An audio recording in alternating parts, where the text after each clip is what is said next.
Hi, I'd like to go over with you the basic steps for working with and using the accounting equation model. You'll be using this model for your first few assignments that you'll be completing within Second Life. So I just want to go over the basics with you here. To do that, let me just kind of back away and let you get a sense of what the model looks like. This is what the model will appear as when you first see it within Second Life. And the first thing that you need to do in order to begin using it is simply to click the front of it. As soon as you see that, you'll see that the parts of the accounting equation will then appear. And there are three parts which will have learned or will be learning. Those are assets, liabilities, and equity. And you'll notice those three parts here. Assets are represented by a light blue color. Equity is represented by a green color and red by liabilities. Each of the different parts are represented by a square shape. You'll also notice on top of the model, floating in text above the model, is the actual accounting equation spelled out in text. Assets equals liabilities plus equity, with the actual values of each part of the equation listed for you. So let me just go over again the basics for how you interact with the model. And the way you interact with the model is via chat. So here in the bottom left-hand corner of your Second Life viewer is where you chat. You may have already been chatting with myself or some of your other former students, and so you know to chat, all you do is type in, what you want to say, and it appears here in this chat area of your viewer. You basically are going to be doing the same thing as you talk with the accounting equation model, except since you're talking with an object versus an avatar, you have to talk via a specific channel. The specific channels that each of these objects are listening to, the asset, the liability, and the equity, correspond to something referred to as the chart of accounts, which your textbook goes into. Normally in a chart of accounts, assets are represented by numbers starting with 100 or 1,000, depending on how many accounts there might be. Liabilities are represented by numbers beginning with 200, equity with numbers beginning with 300, so on and so forth. So those are, in fact, the channels that we'll be using to interact with this equation. 100 if you want to talk to the asset object, 200 if you want to talk to the liability object, or 300 if you want to talk to the equity object. Now, again, to talk with objects via chat, you have to start your chat with the /.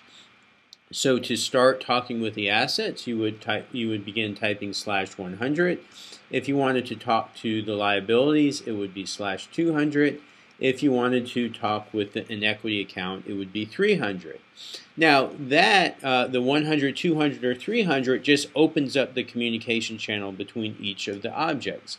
The accounting system, once it determines that you want to speak to an asset, a liability, or equity, next needs to know what you want to do to those objects. Do you want to increase those objects, or do you want to decrease those objects?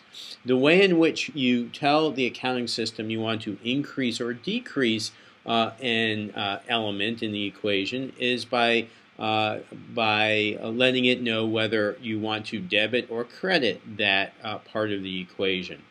Within Second Life and the way you interact with this equation, the way you indicate you want to debit or credit something is by the abbreviation DR for debit or CR for credit.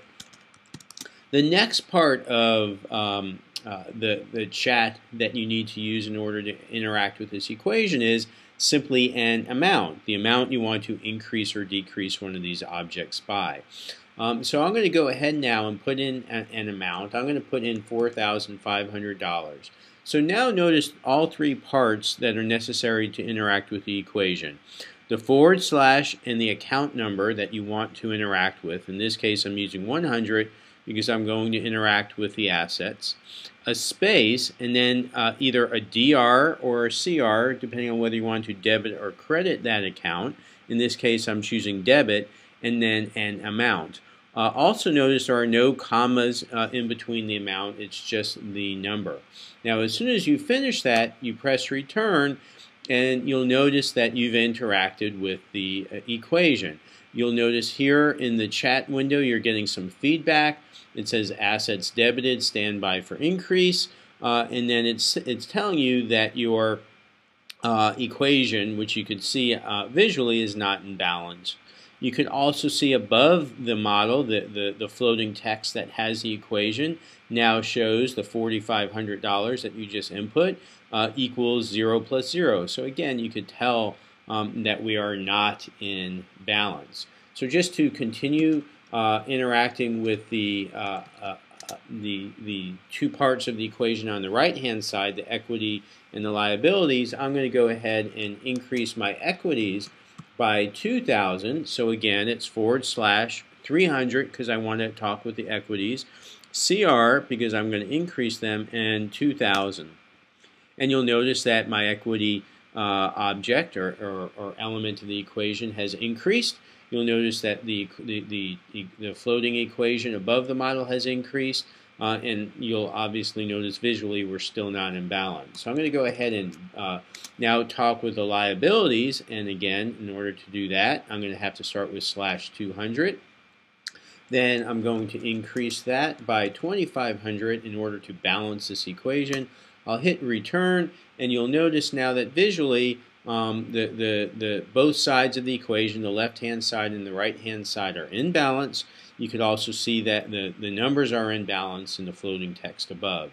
Now, if you ever want to reset the model, to reset it to 0 to start working on another transaction, or to start working on the transaction that you've started, simply click it just the way you did to start, and that will reset everything to 0 and close down the equation. If you want to then use it again, you simply click it and you're ready to start using it for a further